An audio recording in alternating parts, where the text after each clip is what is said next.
Sunday, September the 5th, 1948. A wet morning in Dublin. Early traffic and crowd seemed little out of the ordinary, but the trains were arriving. And as the day grew older, it was soon evident that this was to be a special occasion. And to judge by the crowds that were pouring out of Kingsbridge Station, the city was soon to be crowded.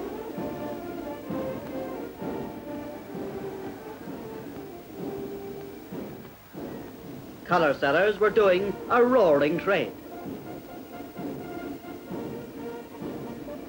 The Naas Road presented a busy scene as cars sped towards the metropolis. In fact, before noon, it was clear that this was All-Ireland Hurling final day, and that meant crowds, and it also meant spectacle.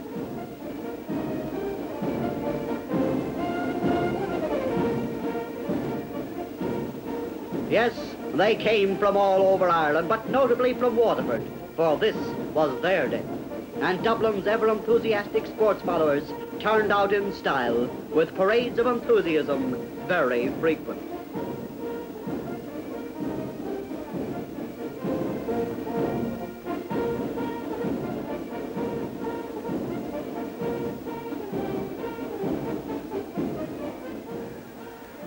They came even from far-off America to see the title game between Waterford and Dublin. Hanadar na sloite, ni a wine o gacait an Erin, o go cera ard down, ma la unto kilta a bai shot. A band of enthusiastic Irish Americans marched to the ground and were royally welcomed.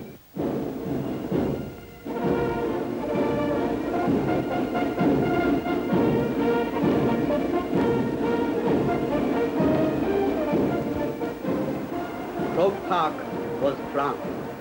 Every possible vantage point was taken up early in the day.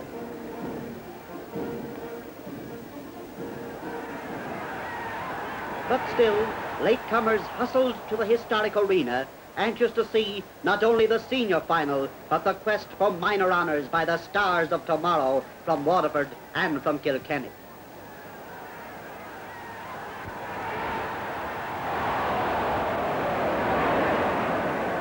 Waterford, brilliant team of the Munster Championship, hurled with rare abandon. But Kilkenny, traditional artists of the come on, fought back in thrilling style, and at the final whistle, Waterford had withheld the challenge by 3-8 to 4-2, just 3 points. But they had laid the foundation for their county's great day. And the first burst of Waterford enthusiasm soon followed.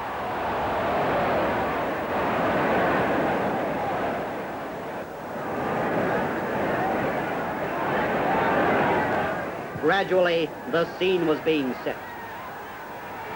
The teams came on the field. Dublin. Then Waterford.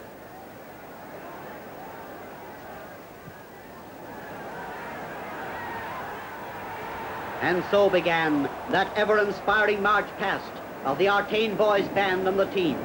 Waterford led by Jim Ware and Dublin by Frankie Cummins.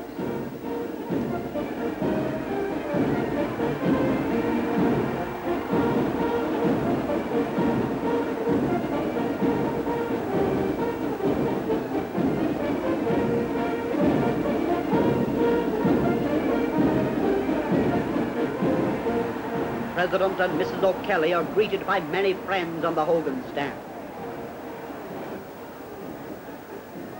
His Grace, Most Reverend Dr. Canaan, Archbishop of Cashel and Emly, was escorted to the field by Mr. Dan O'Rourke, President of the GAA, and Mr. Pádraig O'Keefe.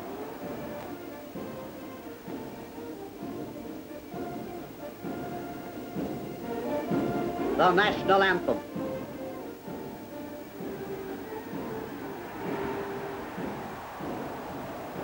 The throw-in, and Dublin and Waterford had set out on their final quest for All-Ireland honours. The game was hardly on when Christy Moylan had put Waterford a point in front with a Baston sideline puck. Omadakasa, bigak Ainya, Kipini la Maratas Lewis and Clare. Dublin returned to the attack, but without success. Hurling reached a terrific pace in these early stages, but Waterford soon made it clear that Dublin's much expected superiority in speed was not to be seen, and that in fact they were getting to the ball first.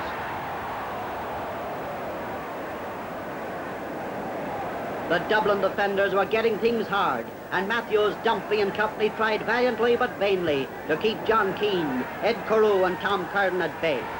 The forwards that had won Munster honours were now on a scoring spree.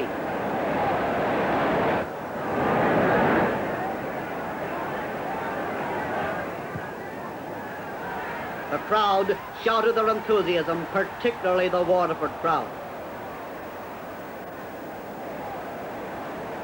But on the field, just as in the crowd, the big people of the day were definitely Waterford.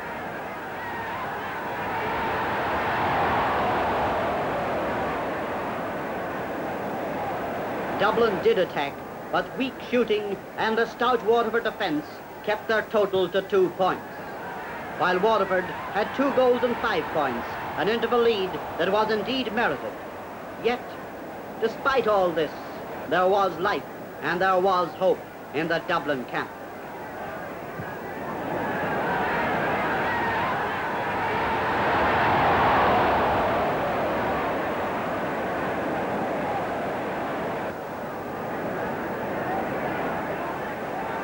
Back they swung again, and a high one went over the bar despite the appeals of goalkeeper Kevin Matthews.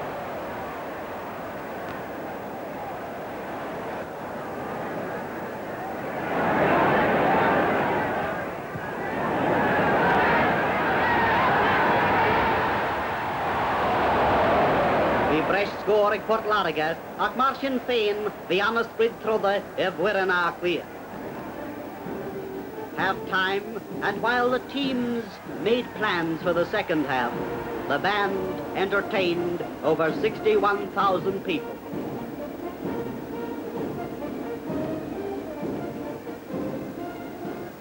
Dublin did show up better in the second half.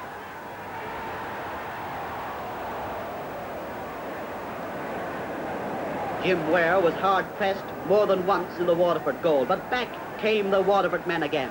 Matthews cleared to Walsh, who sent up the field to Cantwell, who eventually sent the ball to Hassett, and in a twinkling of an eye, the Dublin forwards had the ball in the net.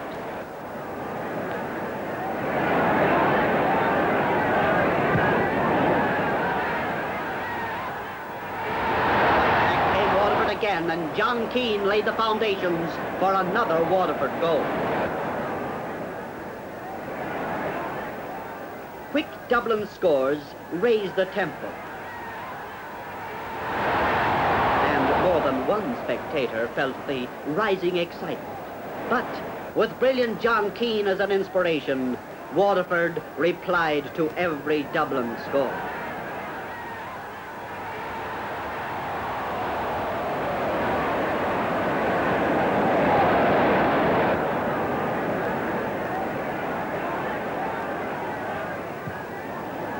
Christy Moylan, Kevin O'Connor, Ned Daly of Waterford and Tony Herbert of Dublin have a close pot of play, but the clearances return.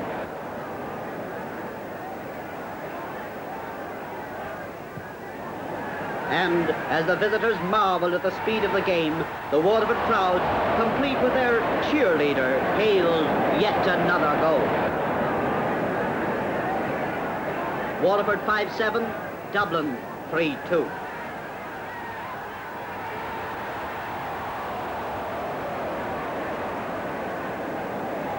Back they sweep again.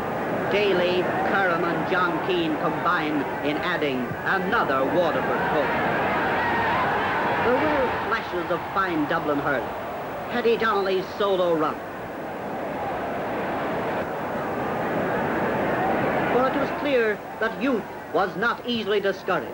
And with Jim Kennedy, their brightest star, another goal narrowed the unassailable gap. But Waterford replied in a flash. As the full-time whistle sounded, Waterford had made history by winning their first All-Ireland senior hurling title.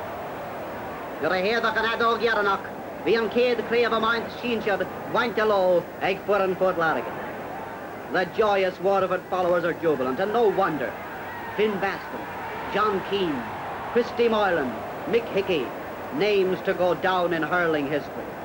Smiling Jim Ware is cheered and cheered through the Hogan stand. And amidst unequalled Munster enthusiasm, he receives the cup from Mr. Dan O'Rourke. Trías Liam, the luck the poet is quite their reign. And so, as the crowd, partly jubilant, partly not so jubilant, as that crowd files away from Croke Park, we close yet another chapter in the glorious history of hurling.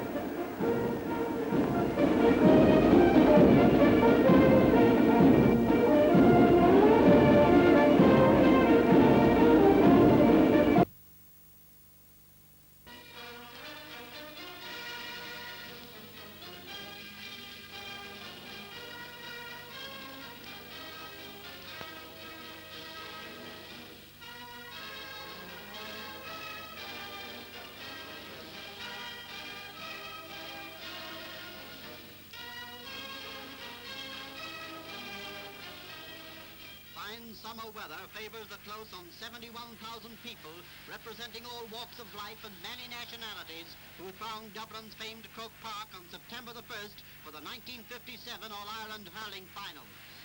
As tradition dictates, the ever-colourful proceedings open with the playing of the minor final, and this year, the boys of Tipperary and Kilkenny provide a treat of fast, good hurling that is but an appetizer for the real feast that the men of Waterford and Kilkenny are to serve in an incident-packed, thrilling senior decider.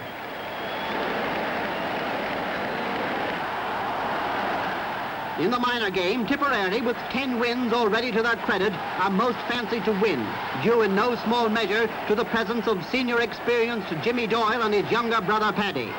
Victory is theirs all right, but only after a stiff testing hour against a Kilkenny team that fights back from being 6 points behind to making the Munster boys really struggle for their goal win with a score of 4-7 to 3-7.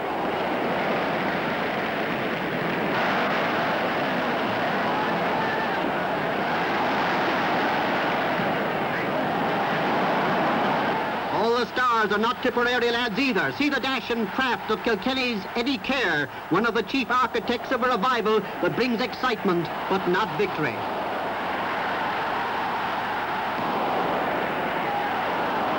And so the tension mounts. The parade of the senior teams, the Artane Boys Band, the Black Raven Pipers, and the men of Kilkenny in their striped black and amber jerseys, and the men of Waterford in their white with blue collars and cuffs.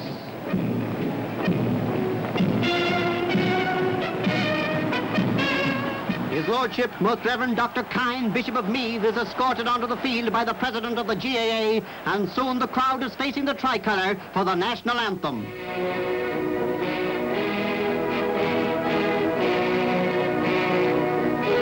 And so the stage is set for this thrilling game, and at the throw-in, every possible vantage point seems to have been taken up.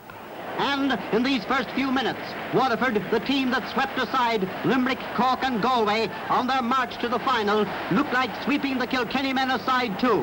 And although Kilkenny do attack, there's no doubt whatever that in these early stages, Waterford are the dominant force. And in the 3rd minute of the game, their captain, Philly Grimes, scores their 2nd point.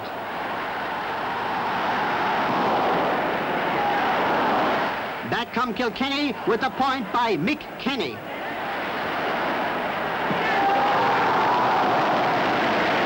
This is the first of a series of scores which turn the whole game right around, and is he excited?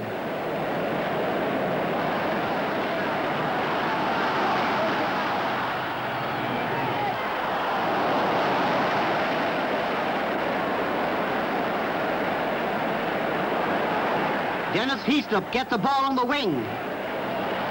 Into his hand and over the bar.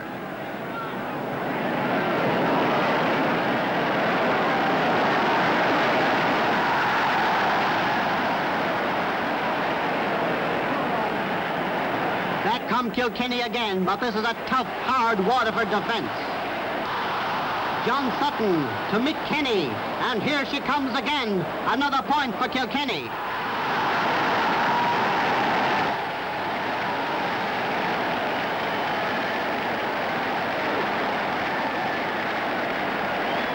And it's Mick Kenny again to stretch the lead to 1-4 to 2 points after 16 minutes of play.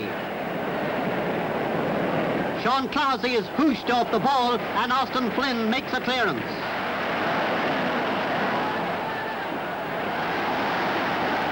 This shot by Philly Grimes goes wide.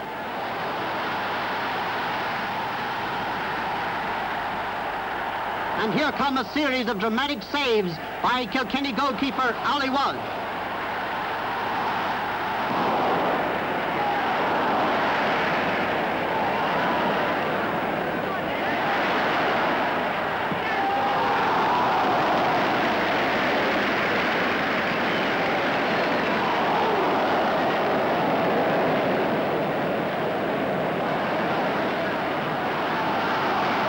Waterford, who have trailed so long in this first half, are fighting back in dramatic fashion. Billy Grimes, a long shot, a high shot, and a straight shot over the bar.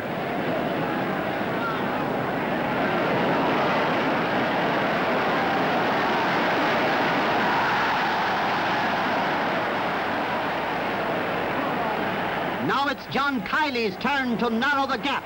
1-5 to 4 points in favour of Kilkenny, but Waterford are fighting back.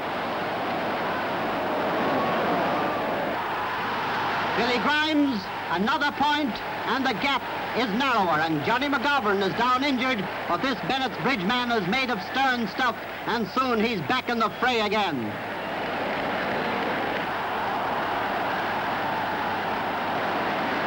And now here's drama in the Kilkenny goal.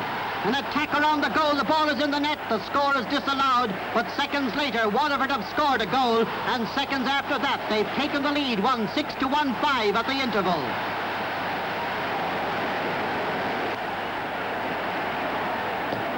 The score-happy second half is hardly on before the thrills begin. Donald Whelan takes a shot and it's a Waterford goal. By just 1 point once more. Well, it's Whelan again and another Waterford goal.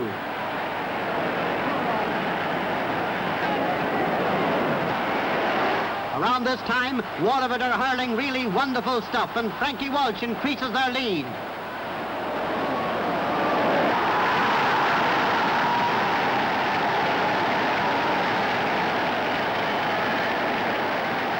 And it's tit for tat as Mick Kenny sends over a Kilkenny point.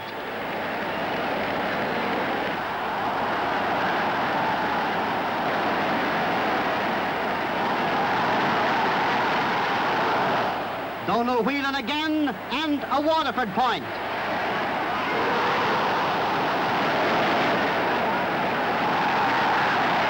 And this time it's Tom Chasty, the scorer for Waterford, to increase their lead to 3-10 to 2-7. And surely this cup must be going to Munster.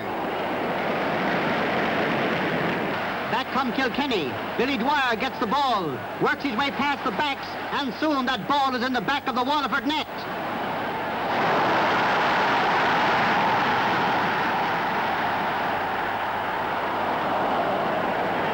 But Waterford attack again, and Philly Grimes increases their lead. Back in Kilkenny, and Mick Kenny scores a point.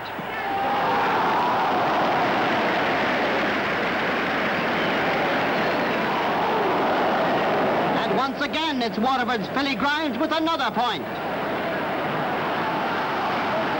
Mickey Kelly sends the ball to Mick Kenny, and the ball is crashing to the net for a goal that changes the whole complexion of the game. Kilkenny trail by 1 point.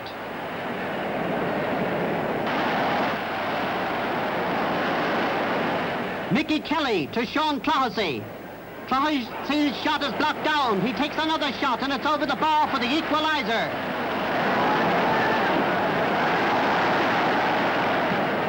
And seconds later, Mikey Kelly, the captain, sends over the point that makes Kilkenny the champions with the score 4-10 to 3-12. And so, with the crowd cheering for all their worth, the Kilkenny captain is cheered off the field with the Cup of Championship honour.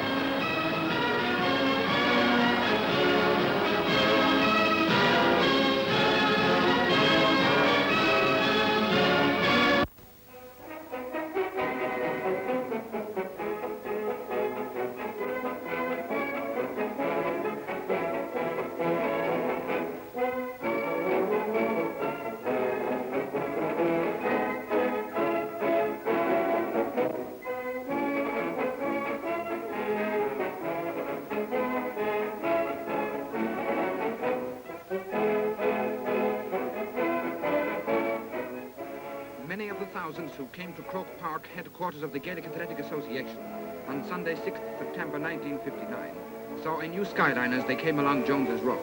It was the top of the new Hogan stand, built at a cost of £250,000 and being used today for an All-Ireland final for the first time. The new stand holds 16,000 spectators and brings the total seating capacity of Croke Park to 23,000. The Hogan stand has been so designed that it can easily be made to hold 4,000 more. In flashback to the 7th of June 1959, we see the ceremony of the blessing of the stand by Right Reverend Monsignor O'Reilly, representing the Archbishop of Dublin and Primate of Ireland, Most Reverend Dr. McQuaid. Monsignor O'Reilly was assisted by Father Courtney Burke and Father Newt, and the sacred music was played by the Artane Boys Band. After the solemn blessing, GAA President Dr. Stewart introduced on Tuchtaran our Hailse Shanti O'Callig, who declared the stand officially open on one of his last public appearances as President of Ireland. Good day, Shea Slán. General Secretary Pádraig O'Keefe looks well pleased at it all. But on to the 6th of September, when 74,000 people attended the All-Ireland Senior Hurling final between Kilkenny and Waterford.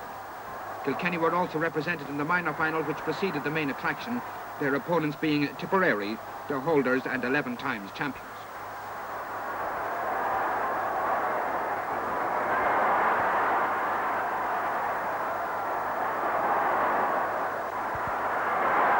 As expected, a lively and plucky Kilkenny team provided strong opposition to the Munster boys. The issue was in doubt until the last minute, and the victory margin the smallest possible. Making his first appearance in Croke Park as President of Ireland was on Tuchtaran Eamon de Valera. From the throw-in, Mick Brophy beat Frank Walsh to the ball, but it was Waterford who scored first. And here Phil Grimes from a 70 puts the Munster champions into a 2-point lead. Tom Cheasty is chased by Mick Walsh. Over to the right of the posts. Out comes Whelan, he shoots, and Ollie Walsh brings off one of his now many historic saves. A sideline puck comes to Billy Dwyer, and in he goes for Kilkenny's first point.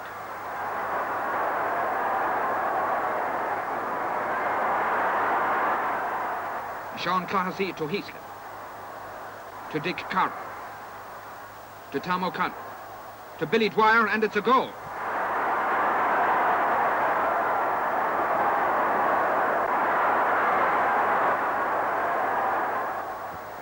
Phil Grimes tries to lift the ball and fails, but he sends it to Johnny Kiley.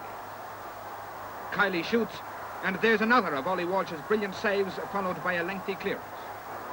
This time it went as far as Dick Carroll, who tests Ned Power in the Waterford posts.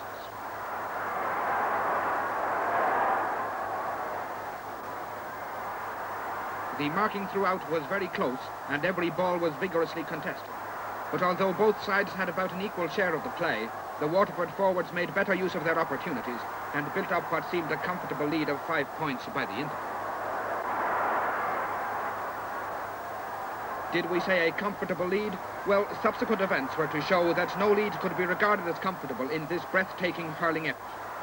Seamus Power from this free adds to Waterford's total with a point. And here comes Tom Cheasty for a game of Bumps the Daisy with Paddy Kelly, before going on, through and over a few more obstacles to score another great point.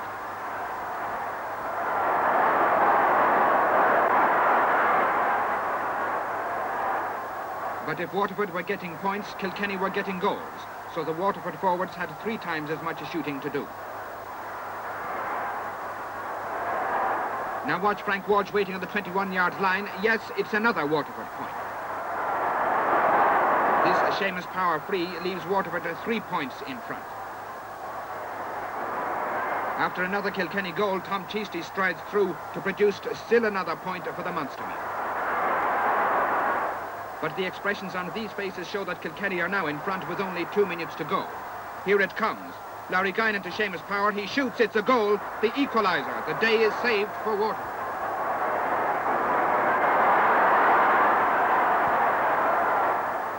But not only Waterford supporters, but tens of thousands of spectators were satisfied with the result, and everyone hoped that the replay would live up to the standards set in this drawn game.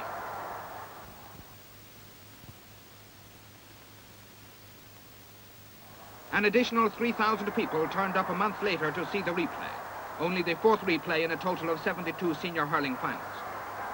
The curtain raiser on this occasion was the junior hurling final, and the competing teams Antrim and London, since both came from outside the Republic of Ireland, made a unique pairing. London had already won this trophy on 2 occasions, but Antrim, who started favourites, were hoping for their first championship in any grade. Antrim set the pace early on, but it was soon obvious that London, who boasted such veterans as Des Dillon, Willie Duffy and Liam Dargan, would not be easily beaten.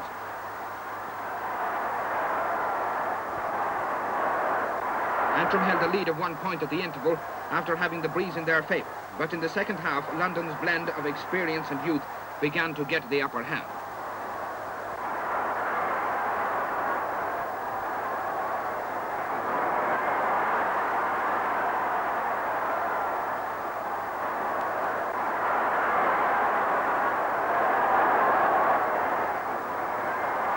And even when London drew level, Antrim went ahead again when Pat Mullaney scored from this free. But here's the turning point. A London goal which gave them a 2-point lead and to which the gallant Antrim men had no reply. So Antrim were once again disappointed, although few could begrudge the Exiles their 3rd junior title. Again, the colourful parade of the senior teams.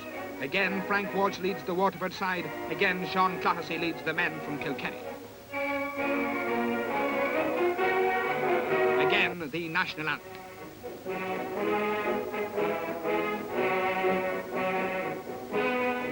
And then, with clean slates all round, the great battle, which ended in a welter of excitement 4 weeks earlier, was renewed in an atmosphere of equal tension.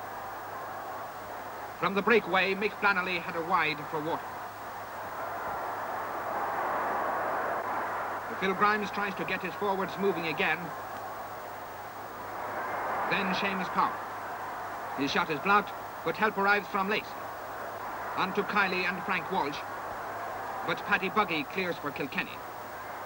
Then Cheasty comes through, flops it, and Cunningham drives outside. Mickey Walsh has the honour of opening the scoring with this point for Kilkenny.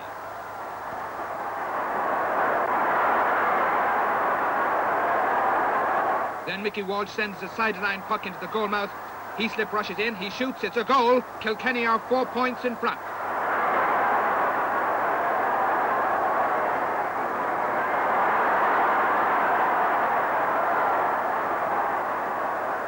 Kilkenny kept up the pressure, and Tom O'Connell, then Billy Dwyer, then O'Connell again, and then Billy Dwyer again, kept things hot for the Waterford backs. At last, Frank Walsh opened Waterford's account with this point. Waterford now sprang to life and their forwards buzzed round the Kilkenny goal. Tom Walsh clears. But Frank Walsh, then Cheasty, sends it to Larry Guinan. Oh, what a save by Ollie Walsh. McFleming to Heaslip and Kilkenny score again.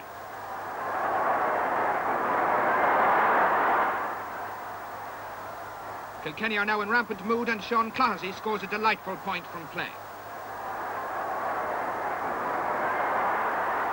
Many were wondering if, after all, there was some truth in the idea that Waterford, once led, have little fight back. But the question was answered for them by Waterford centre-half forward, the flying Tom Cheasty, who reduced the lead to 3 points. Anything you can do, I can do better, Kilkenny's centre-half forward Fleming seems to say, but he was wrong, and the ball was clear.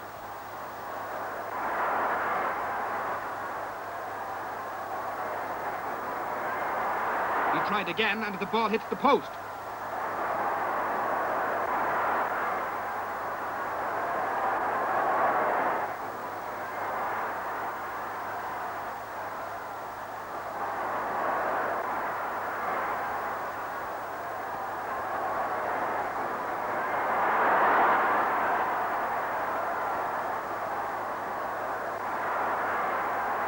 Kilkenny still forced to the pace, and there's another Kilkenny point.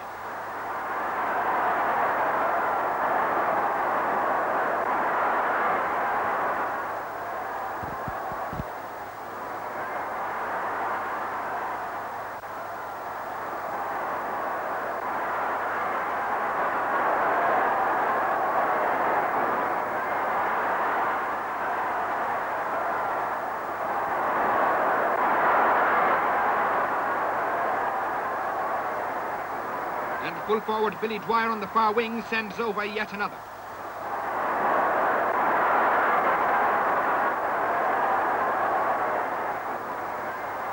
At the railway end, Mick Lacey takes a 7th.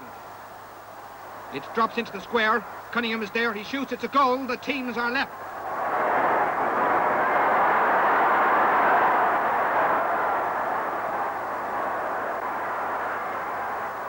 Watch out now for Tom Cheesty. He turns and shoots. Waterford are in front.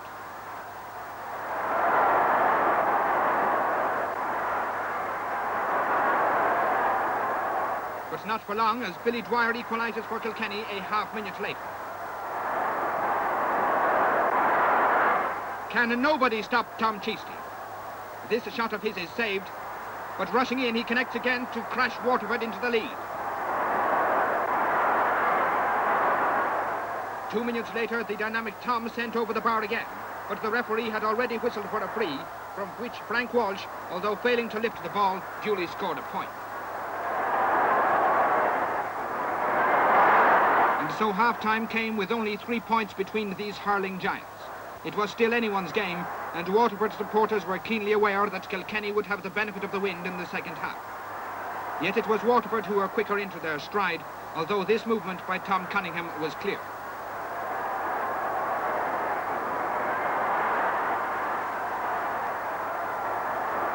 Waterford returned to the offensive, and after a foul on Johnny Kiley, sharpshooter Frank Walsh increased the Munster men's lead.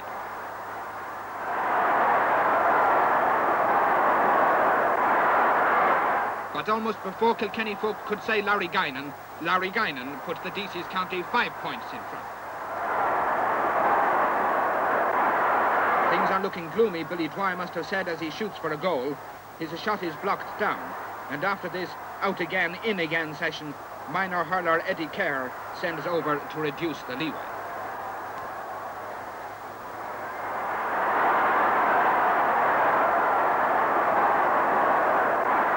But Frank Walsh returns the company.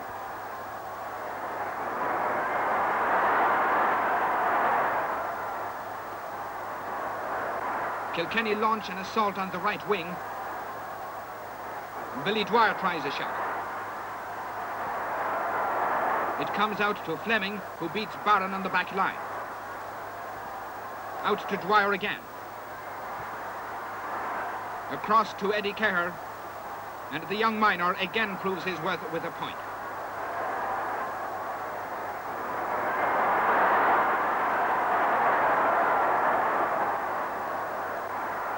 But here's that man again. Frank Walsh scores his 6th point of the day.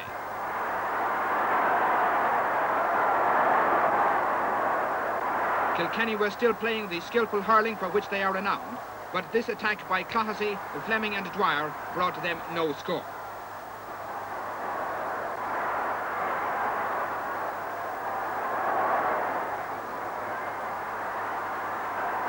Watch how it's done in one easy lesson by Mick Flannelly.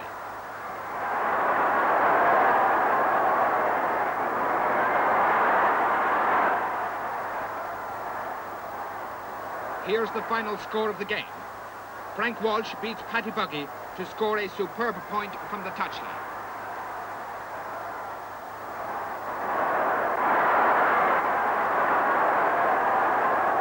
Kilkenny never give up. Dwyer passes the close free to Clohessy, but Sean sends Kilkenny's last chance inches wide. And so the second epic game came to an end, with Waterford the winners by 3 goals and 12 points to 1 goal and 10 points.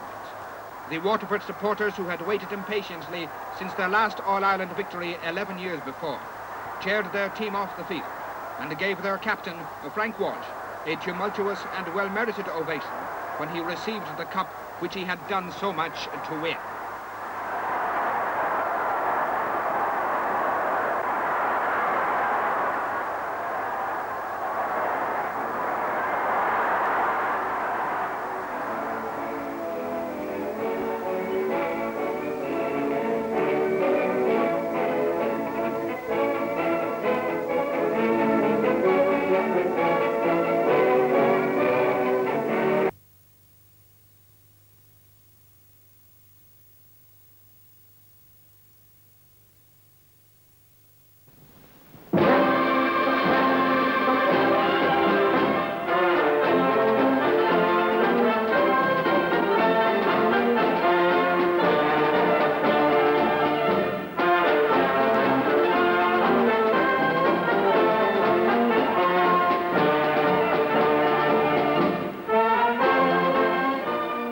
flags of white and blue and black and amber signify that the contestants in the All-Ireland Senior Hurling Final 1963 are Waterford and Kilkenny. In the minor grade are the boys of Limerick and, for the first time, the youngsters of Wexford. But if these counties were unequal in the number of their previous appearances in the minor final, all the boys on the field were equal in that none of them had ever appeared in an All-Ireland final before today. As the game went on, however, it became apparent where the advantage lay. Although each side had its quota of stars, the Wexford boys were bigger in stature and lasted the gruelling pace better in a high-scoring game to run out winners by a margin of 6 points. Among the distinguished visitors to arrive for the senior final were on Taoiseach Sean Lamass, Princess Grace and Prince Rainier of Monaco, whom Pádraig Ó Cuív escorted to their seats. Then the parade of the teams behind the Artane boys' band. Kilkenny, led by Seamus Clear, Ollie Walsh, Sean Clohessy, Paddy Morden, Tracy Coogan and Dwyer. Waterford, led by Joe Condon, Tom Cunningham, Larry Guinan, John Barron, Mick Dempsey, Phil Grimes and Tom Cheesley. Most Reverend Dr. Morris, Archbishop of Cashel and patron of the GAA, meets referee Jim Hatton before on Tauron na Siúnta.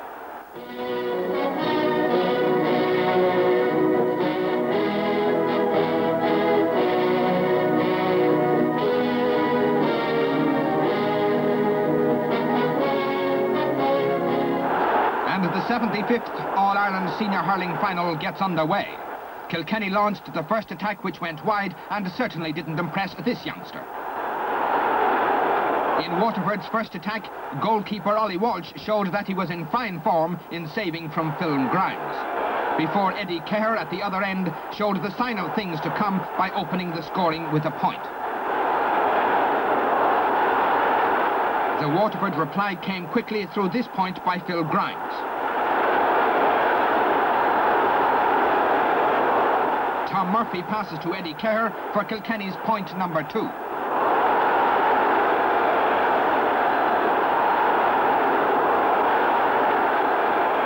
Ollie Walsh saves in the goalmouth. The ball comes out to the 21-yard line. Mick Donnelly sends it across to Grimes, who makes no mistake.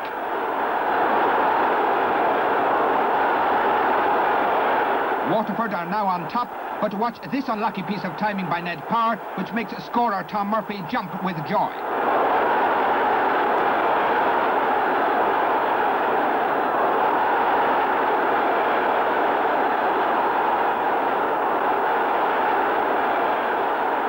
From the puck out, Eddie Kerr gathers the ball to shoot another point for Kilkenny.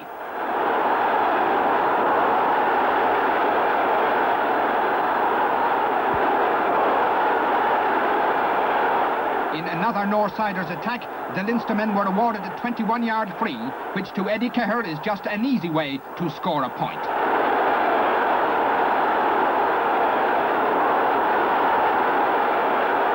He doesn't look happy, but to cheer him up, here's a Mick Dempsey point for Waterford.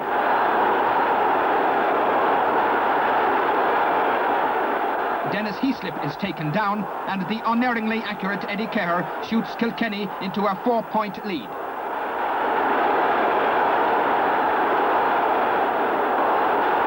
Out on the Cusack stand touchline a half-minute later, Tom Walsh shoots in, and Tom Murphy finishes it to the net to leave Kilkenny with a 7-point lead at half-time. Rivon Clehe, cap favor dina go megon bua eg muita fortlorige. Achanish tá smuita ella aku. Egon sos vi lekra Kilkenny contosig, le 3 cool agus 6 coolini, e gwynef coolawain agus 2 coolini eg fortlorige.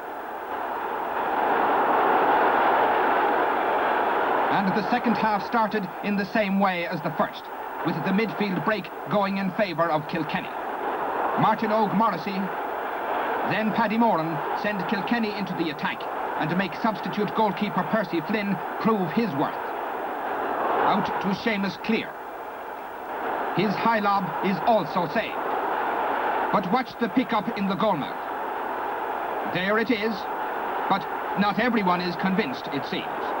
Referee Hatton, however, says it was a foul, and again Eddie Kerr metes out the punishment.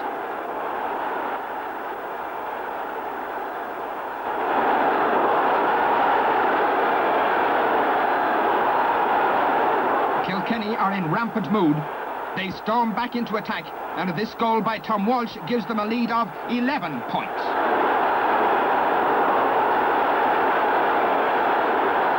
But Waterford have a tradition for coming from behind, and here's Seamus Power scoring a goal.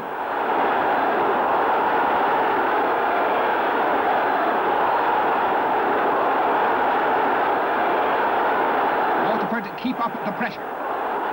Phil Grimes beats Larkin to the ball. Grimes' pass to the wing goes astray, and it is chased by Seamus Clear. The Kilkenny captain shakes off both Flannelly and Grimes to send downfield.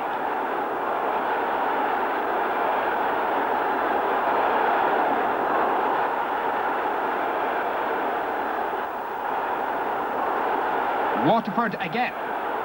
Phil Grimes shoots. Ollie Walsh stops it, but McFlannelly is there to drive it home. A line ball to Kilkenny. Sean Clohessy stumbles, and Joe Condon clears. But back it comes via Seamus Clear for another Kilkenny point.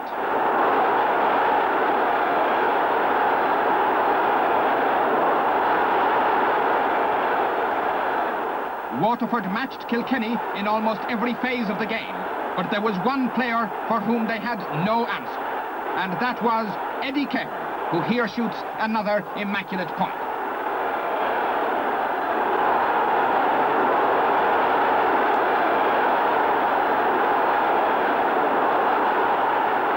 Phil Grimes replies for Waterford with a point from a free, to narrow the difference again to only 7 points.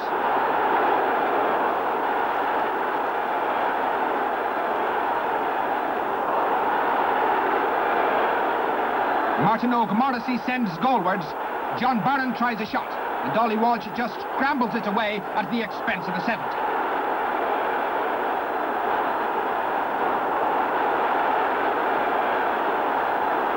Morrissey takes the puck.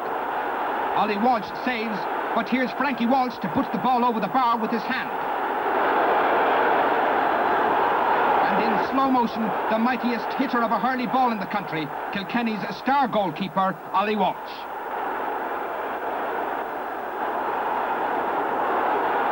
The real pace of the game remained as fast as ever, and Waterford did not yield an inch. Morrissey takes a free. The ball is blocked down, and Martin Coogan chases it to the touchline. He is overhauled by John Barron. Barron sends it into the square. McFlannelly gets to stick to it. Yes, it's over the line.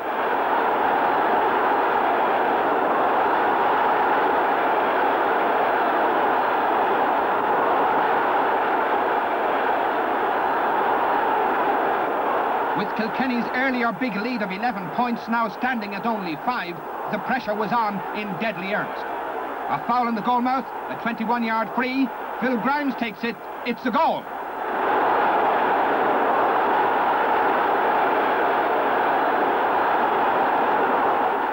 But it's that man again. From any angle, it's all the same to Eddie Kerr. The last score of the match went to, well, of course, to Eddie Kerr, who thereby set up an all-time personal record of 14 points scored in an All-Ireland final. Now, the final whistle, and the battle has been won and lost. Kilkenny, the Leinster champions, have beaten Waterford, the champions of Munster. Kilkenny, the outsiders, have won their 15th All-Ireland senior hurling title, making an average of 1 victory every 5 years since the first final was played in 1887. Seamus Clear, the Kilkenny captain, who played an outstanding part in the victory over a gallant and not too lucky Waterford team, receives the trophy from Uachtaráin Chumingluh Class Game. Bhí an cluiche aus ó hústere, agus cé go raibh an scór císach cotham in Erin Adóla. Bhí an corn tiltte gamach ag go léchre Kilkennig an lá seo.